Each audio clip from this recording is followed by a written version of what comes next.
और देख रहे हो तुसी सामने मस्जिद है तो उदा एक मीनार नज़र आ रहा है। मस्जिद छत तक सारी डूब चुकी है।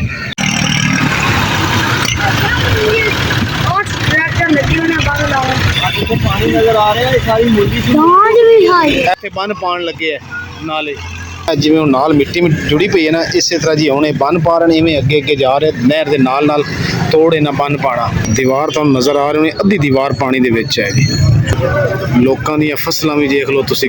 सुबह सुबह ना बहुत परेशानी की गल जी ना सानूं सुनने को मिली है तो वो भी बहुत ज़्यादा परेशान हो गए। असीं भी घर ते हुण यकीन करो कि ना बिस्मिल्लाहिर्रहमानिर्रहीम अस्सलाम वालेकुम। उम्मीद करदी मेरे भैन भाई ठीक होणगे। अल्हम्दुलिल्लाह असीं भी ठीक है। अल्लाह पाक सानूं खुश रखे आबाद रखे जी। अज दा व्लॉग करदे हां स्टार्ट। पुराने पाक अल्हम्दुलिल्लाह जी पढ़ के हटियां ना ते नाल ही ना उठण दी इन्नी हिम्मत ही नहीं हैगी कि उठ जावां ते बस इत्थे मैं कुरान पाक ना यानी कि करके पढ़ पुढ़ के तो फिर मैं बैठ के मैं हुण ना थोड़ी देर तक उठदी हाँ क्योंकि असल में ना मेरे मोहरे का मसला तो फिर जोड़ जोड़ जड़े ना सर दर्द करने शुरू हो गए तो इस करके मैं मेरे को उठे नहीं गए तो जन्नत कह रही कि मैनू चुक लो। अज जी ना सुबह सुबह ना बहुत परेशानी की गल जी ना सानूं सुनने को मिली है तो वो भी बहुत ज़्यादा परेशान हो गए। असीं भी घर ते हुण यकीन करो कि ना नींद भी ना बहुत मुश्किल आनी, वो भी पता नहीं नींद आती कि नहीं क्योंकि साडियां नींदां ही उड़दियां। उसकी वजह है कि साढ़े लागे ही ना भूसी अड्डा वा तो उत्थे ना सैलाब आ गया, 4-4 फुट पानी आ गया तो पानी भी जोश बहुत मारन दिया वा तो कह रहे कि ना होर भी पिछों उन्होंने पानी छड़ दिता वा तो पानी जिहड़ा ना हुण पता नहीं किद्दां दे हालात होणगे तो पानी कवर होएगा नहीं होएगा, किधर जांदा किधर नहीं जांदा। तो बाकी सब ने ना दुआ करनी कि अल्लाह पाक सब ते रहम करे तो सानू भी बहुत ज़्यादा परेशानी बनी हुई है। तो मैं एक परेशानी के ना सोच सोच के बना लिया फ्रिज जी है ना वो भी गंदी हुई सी, मैं चलो इन्होंने भी धो लैनी है तो फिर भी ना जेहन के काम बेहतर करन दी फिर भी जेहन मेरा उधर ही आ भी पता नहीं हुण की बनूगा की नहीं बनता है। तो बाकी दुआ सारे ने करनी है कि अल्लाह पाक सब मेरे भैन भरावां ते अल्लाह पाक हिफाजत करे, अल्लाह पाक अपने हिफ्ज़े मान च रखे।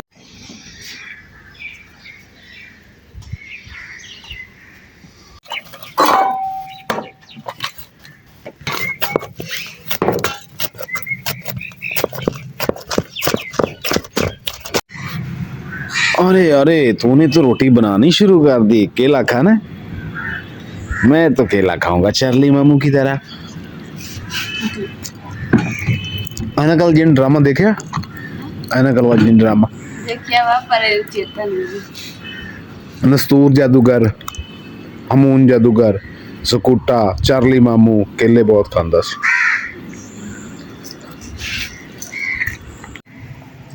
अलहमदुलिल्लाह जी नाश्ता साडा बन गया जिहदे विच पराठा, अचार, कड़ी ते नाल ही चाय।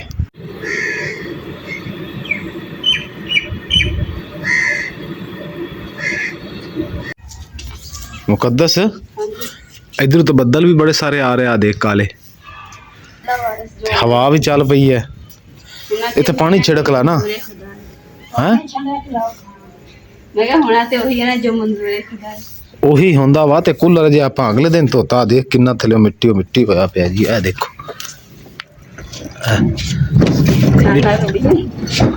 ਜਾਲੀਆਂ 'ਚ ਵੀ ਮਿੱਟੀ ਪੈ ਗਈ ਇਹਨੂੰ ਆਪਾਂ ਮੈਂ ਕਹਿੰਦਾ ਇੱਕ ਵਾਰ ਧੋ ਲਈਏ ਦੁਬਾਰਾ ਕਿ ਜਦੋਂ ਰੱਖਣ ਲੱਗਾਂਗੇ ਉਦੋਂ ਧੋਵਾਂਗੇ। ਜਦੋਂ ਰੱਖਾਂਗੇ ਨਾ ਉਦੋਂ ਧੋ ਲਾਂਗੇ। ਫਿਲਹਾਲ ਵੈਸੇ ਕੱਪੜਿਆਂ ਨਾਲ ਝਾੜ ਝੂੜ ਹਾਂ ਕੱਪੜੇ ਨਾਲ ਝਾੜ ਝੂੜ ਦੇ ਥੱਲੇ ਜਿਹੜੇ ਉਹ ਮਿੱਟੀ ਦੇ ਨਿਸ਼ਾਨ ਪਏ ਵੇ। ਮੰਜੀ ਅੰਮੀ ਇੱਥੇ ਰੱਖਣਾ ਹੈ ਦੀਵਾਰ ਦੇ ਨਾਲ ਕਮਰੇ ਨਾਲ ਝਾੜੂ ਫੇਰ ਲੈਂਦੀ ਨਾ ਤੇ ਇੱਥੇ ਚੁੱਕ ਕੇ ਰੱਖ ਦਿੰਨੇ ਆ। ਕਹੂ ਅੱਗੇ ਪਿੱਛੇ ਆਂਦਾ ਫਿਰਦਾ ਪੁੱਤ ਹੁਣ ਤਾਂ ਰੋਟੀ ਖਾ ਲਈ ਇਹਨਾਂ ਨੇ। ਅੱਛਾ ਅੰਗੂਰ ਥੱਲੇ ਡਿੱਗਿਆ ਪਿਆ ਸੀ, ਇਹਦੀ ਨਜ਼ਰ ਦੇਖ ਕਵੇ ਦੀ ਕਿੰਨੀ ਤੇਜ਼ ਆ।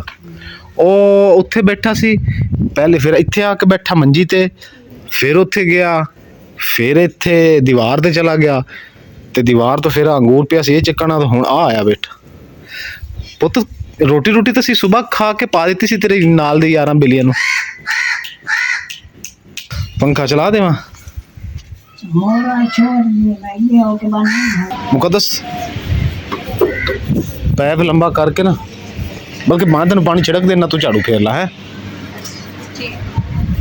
आ पहले पीड़े छेड़े ते अम्मी दी चार पाई है साइड ते कर ला, नहीं ते इन्हां ते पानी पिया जाना नाले मिट्टी मिट्टी हो जाने।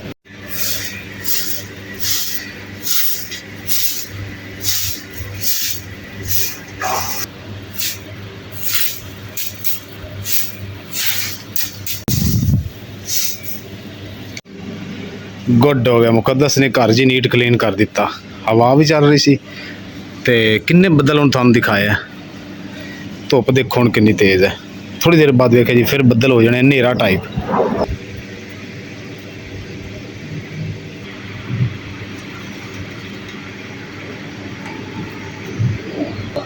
ਆ ਦੇਖੋ ਜੀ ਛਾਂ ਹੋ ਗਈ ਹੈ ਨਾ, ਕਿੰਨੀ ਤੇਜ਼ ਧੁੱਪ ਸੀ। ਹੁਣ ਜਿਹੜਾ ਨਾ ਅਸੀਂ ਆਪਣੇ ਭੈਣ ਭਰਾਵਾਂ ਦੇ ਨਾਲ ਸ਼ੇਅਰ ਕਰਦੇ ਹਾਂ ਕਿ ਸਲਾਬ ਦੀ ਕੀ ਸੂਰਤ ਹਾਲ ਹੈ, ਤੇ ਅਸੀਂ ਵੀ ਦੇਖਦੇ ਹਾਂ ਤਾਂ ਤੁਹਾਡੇ ਨਾਲ ਵੀ ਸ਼ੇਅਰ ਕਰਦੇ ਹਾਂ ਕਿ ਪਾਣੀ ਕਿੱਧਰਲੀ ਸਾਈਡ ਤੇ ਜ਼ਿਆਦਾ ਔਰ ਕਿੱਧਰਲੀ ਸਾਈਡ ਤੇ ਥੋੜਾ ਵਾ, ਤੇ ਕੀ ਸੂਰਤ ਹਾਲ ਨੇ। ਜੋ ਵੀ ਹੋਏਗੀ ਇਨਸ਼ਾਅੱਲਾ ਤੁਹਾਡੇ ਨਾਲ ਸ਼ੇਅਰ ਕਰਾਂਗੇ। ਤੇ ਹੁਣ ਜੀ ਨਾ ਪਾਣੀ ਸ਼ਾਣੀ ਪੀ ਕੇ ਨਾ ਤਾਂ ਫਿਰ ਚੱਲਦੇ ਹਾਂ ਜਾ ਕੇ, ਤੇ ਤੁਹਾਡੇ ਨਾਲ ਵੀ ਸ਼ੇਅਰ ਕਰਦੇ ਤੇ ਆਪ ਵੀ ਜਾ ਕੇ ਦੇਖੀਏ ਕਿ ਕੀ ਸੂਰਤ ਹਾਲ, ਕਿਉਂਕਿ ਪਰੇਸ਼ਾਨੀ ਜਦੋਂ ਦਾ ਸੁਣਿਆ ਨਾ ਉਦੋਂ ਦੀ ਪਰੇਸ਼ਾਨੀ ਬਹੁਤ ਜ਼ਿਆਦਾ ਬਣੀ।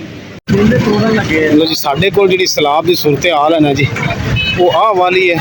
ਆਵਾਮ ਜਿਹੜੀ ਹੈ ਉਹ ਦੇਖੀ ਜਾ ਰਹੀ ਹੈ ਨਹਿਰ ਦੇ ਨਾਲ, ਯਾਨੀ ਕਿ ਸਾਡਾ ਅੱਡਾ ਜਿਹੜਾ ਨਾ ਬੁੱਸੀ ਉਹਦੇ ਨਾਲ ਜੀ ਨਹਿਰ ਹੈ, ਤੇ ਨਹਿਰ ਦੇ ਨਾਲ ਜੀ ਇਹ ਪਾਣੀ ਆ ਗਿਆ।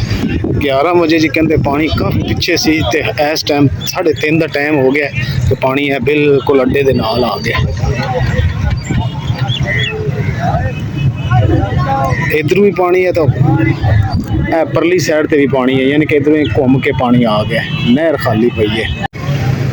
ਪਹਿਲੇ ਜੀ ਨਾ ਇਹ ਬੰਨ ਨਹੀਂ ਸੀ ਹੈਗਾ, ਇਹ ਜਿਵੇਂ ਹੁਣ ਨਾਲ ਮਿੱਟੀ ਜੁੜੀ ਪਈ ਹੈ ਨਾ, ਇਸੇ ਤਰ੍ਹਾਂ ਜੀ ਹੁਣ ਇਹ ਬੰਨ ਪਾ ਰਹੇ ਨੇ, ਇਵੇਂ ਅੱਗੇ ਅੱਗੇ ਜਾ ਰਹੇ ਨਹਿਰ ਦੇ ਨਾਲ ਨਾਲ ਤੋੜ ਇਹਨਾਂ ਬੰਨ ਪਾਣਾ, ਤਾਂ ਕਿ ਜਿਹੜਾ ਪਾਣੀ ਹੈਗਾ ਇੱਕ ਜਗ੍ਹਾ ਤੋਂ ਤੋੜ ਕੇ ਨਹਿਰ ਦੇ ਵਿੱਚ ਲਿਆਇਆ ਜਾਵੇ। ਅਗਰ ਪਾਣੀ ਇਸ ਤੋਂ ਜ਼ਿਆਦਾ ਆਇਆ ਤਾਂ ਫਿਰ ਇਹ ਅੱਗੇ ਨੂੰ ਫੈਲੇਗਾ ਸਾਡੇ ਵਾਲੀ ਸਾਈਡ ਨੂੰ। ਇਹ ਦੇਖੋ ਨਾ ਜੀ, ਇਹ ਦਰਖਤ ਦੇ ਕੋਲੋਂ ਇਹ ਪਾਣੀ ਜਿਹੜਾ ਨਾ ਇੰਜ ਉਹਨਾਂ ਨੂੰ ਆ ਰਿਹਾ। ਇਹ ਕਮ ਅਜ਼ ਕਮ ਹੁਣ ਇਸ ਟਾਈਮ 4 ਤੋਂ 5 ਫੁੱਟ ਉਚਾਈ ਪਾਣੀ ਦੀ ਹੋ ਗਈ ਹੈ। ਇਸ ਤੋਂ ਉਹ ਦੀਵਾਰ ਤੁਸੀਂ ਦੇਖ ਰਹੇ ਹੋ, ਮੈਂ ਤੁਹਾਨੂੰ ਦਿਖਾਣਾ ਜੀ ਕਲੋਜ਼ ਕਰਕੇ। ਦੀਵਾਰ ਤੁਹਾਨੂੰ ਨਜ਼ਰ ਆ ਰਹੀ ਹੋਣੀ, ਅੱਧੀ ਦੀਵਾਰ ਪਾਣੀ ਦੇ ਵਿੱਚ ਹੈ ਜੀ। ਲੋਕਾਂ ਦੀਆਂ ਫਸਲਾਂ ਵੀ ਦੇਖ ਲਓ ਤੁਸੀਂ, ਕਮ ਅਜ਼ ਕਮ 4-4 4.5 ਫੁੱਟ ਨੀਵੀਆਂ ਹੋ ਗਈਆਂ।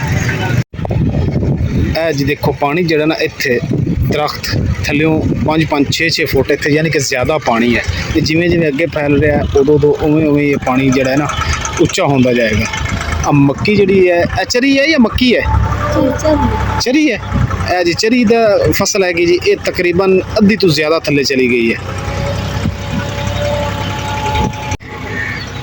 ਇਸ ਚਰੀ ਦਾ ਕੱਦ ਕਿੰਨਾ ਸੀ? ਦੋ ਬੰਦਿਆਂ ਜਿਹੜੇ। ਅੱਛਾ, ਯਾਨੀ ਕਿ 10-12 ਫੁੱਟ ਕੱਦ ਸੀ। ਦੋ ਬੰਦਿਆਂ ਦਾ ਮਤਲਬ ਮੁਰਾਦ ਜੀ 10-12 ਫੁੱਟ ਇਸ ਚਰੀ ਦਾ ਕੱਦ ਸੀ।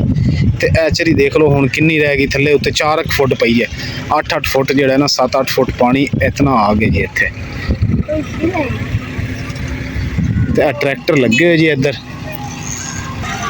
ਇਹ ਹੁਣ ਦੇਖੀਏ ਟਰੈਕਟਰ ਇਸ ਦਾ ਕੀ ਬਣਦਾ, ਕਿਉਂਕਿ ਜਿਸ ਹਿਸਾਬ ਨਾਲ ਪਾਣੀ ਆ ਰਿਹਾ ਨਾ ਜੀ ਇਹ ਬੰਨ ਜਿਹੜਾ ਹੈ ਤੋੜਨਾ ਪੈਣਾ, ਜਾਂ ਇਹ ਤੋੜ ਕੇ ਕ੍ਰਾਸ ਕਰਕੇ ਨਹਿਰ ਵੀ ਕ੍ਰਾਸ ਕਰ ਜਾਣਾ।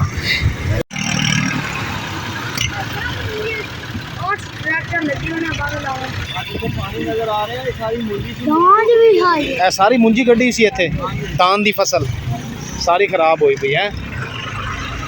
ਇਹ ਜੀ ਟਰੈਕਟਰ ਨਾਲ ਨਹਿਰ ਮੇਰੇ ਖਿਆਲ ਡੂੰਘੀ ਕਰ ਰਹੇ ਨੇ, ਉੱਥੇ ਬੰਨ ਪਾਉਣ ਲੱਗੇ ਹੈ ਨਾਲੇ। ਲੋ ਜੀ ਹੁਣ ਅਸੀਂ ਪਹਿਲੇ ਉਸ ਸਾਈਡ ਲਿਆਏ ਸੀ, ਤੇ ਹੁਣ ਜੀ ਅਸੀਂ ਇਹ ਨਹਿਰ ਹੈ, ਨਹਿਰ ਦਾ ਪੁੱਲ, ਤੇ ਹੁਣ ਜੀ ਇਹ ਸਾਈਡ ਲਈ ਤੁਹਾਨੂੰ ਦਿਖਾਣੇ ਆ ਕਿੰਨਾ ਪਾਣੀ ਹੈਗਾ ਜੀ। ਇਹ ਸਾਈਡ ਲਈ ਜੀ ਬਹੁਤ ਜ਼ਿਆਦਾ ਪਾਣੀ ਹੈ, ਤੇ ਸੁਣਨ 'ਚ ਆ ਰਿਹਾ ਕਿ 1.5 ਲੱਖ ਕਿਊਸਿਕ ਪਾਣੀ ਜਿਹੜਾ ਨਾ ਜੀ ਉਹ ਹੋਰ ਆ ਰਿਹਾ।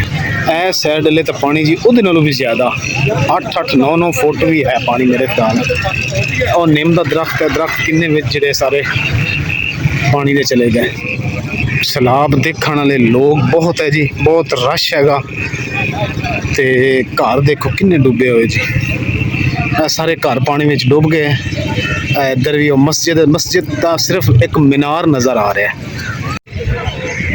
ਉਹ ਦੇਖ ਰਹੇ ਹੋ ਤੁਸੀਂ ਸਾਹਮਣੇ ਮਸਜਿਦ ਹੈ, ਤੇ ਉਹਦਾ ਇੱਕ ਮੀਨਾਰ ਨਜ਼ਰ ਆ ਰਿਹਾ। ਮਸਜਿਦ ਛੱਤ ਤੱਕ ਸਾਰੀ ਡੁੱਬ ਚੁੱਕੀ ਹੈ।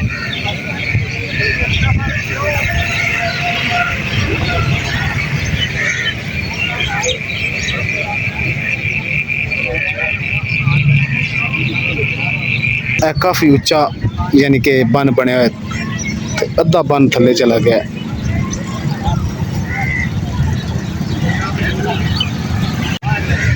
ਇਹ ਜੀ ਦੇਖੋ ਲੋਕਾਂ ਨੇ ਆਪਣੀ ਦੁਕਾਨਾਂ ਸ਼ੁਕਾਨਾਂ ਗਿਰਾ ਕੇ ਪਰਲੀ ਸਾਈਡ ਨੂੰ ਪਾਣੀ ਪਿਆ, ਤੇ ਉਹ ਸਮਾਨ ਸਮੂਨ ਚੱਕ ਕੇ ਲੈ ਗਏ।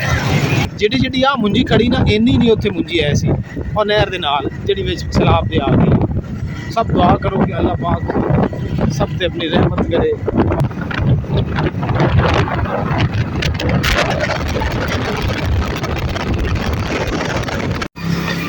ਰਸਤੇ ਜੀ ਵਾਪਸੀ ਤੇ ਅਸੀਂ ਲੰਘੇ ਸੀ ਨਾ ਤੇ ਆ ਗੜਵੰਜੀਆਂ ਤੇ ਪੀੜੇ ਜੀ ਅਸੀਂ ਦੇਖ ਕੇ ਗਏ ਸੀ ਤੇ ਇਹ ਭਾਈ ਉਹਨਾਂ ਕੋਲ ਪੁੱਛ ਰਹੇ ਆ ਜੀ ਇਹਨਾਂ ਦਾ ਰੇਟ ਕੀ ਹੈ, ਕਿਸ ਲੱਕੜ ਦੇ ਵਿੱਚ ਬਣੀ ਹੈ। ਆ ਬੜੀ ਜਿਹੜੀ ਜੀ ਗੜਿਆਂ ਦਾ ਸਟੈਂਡ ਹੈ, ਬੜੀ ਗੜਵੰਜੀ, ਇਹ ਜੀ ਕਿੱਕਰ ਸੋਰੀ ਟਾਲੀ ਦੀ ਹੈ, ਸ਼ੀਸ਼ਮ ਦਰਖਤ ਦੀ, ਤੇ ਇਹ ਸ਼ਹਿਤੂਤ ਦੀ ਹੈ, ਇਹ ਛੋਟੀ ਗੜਵੰਜੀ। अस्सलाम वालेकुम जी, लगता तुसी भी किते तैयारी कर ली है। और चलते ना कपड़े देने वाले सी, उम्मीद है 3 महीने का कर चलिए देखे। सूरत हाल सैलाब दी जी बहुत बुरी है, पिछू होर पानी उन्हें इंडिया तो छोड़ दिता। उन्होंने कहा सारे दरवाजे खोल हैं।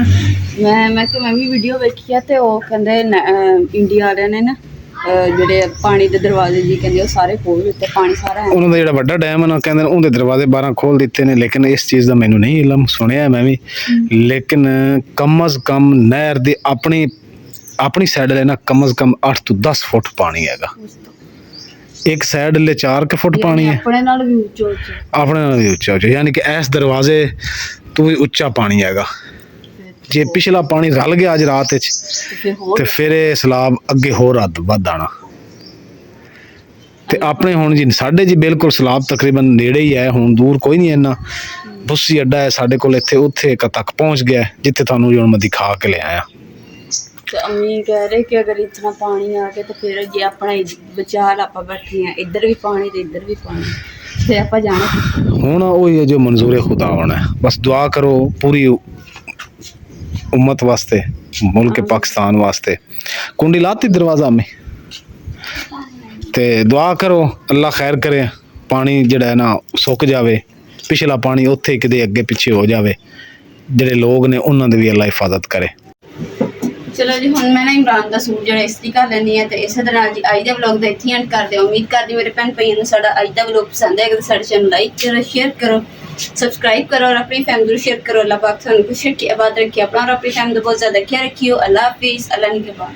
ते सब भैन भरावां को रिक्वेस्ट है कि सब ने ना सब भैन भरावां वास्ते दुआ करनी है कि अल्लाह पाक अपने प्यारे महबूब दे सदके सब ते रहम करे, अल्लाह पाक सब दे गुनाह बख्शे और अल्लाह पाक सब ते करम करे, अल्लाह पाक सलाब तो सब दी हिफाजत करे।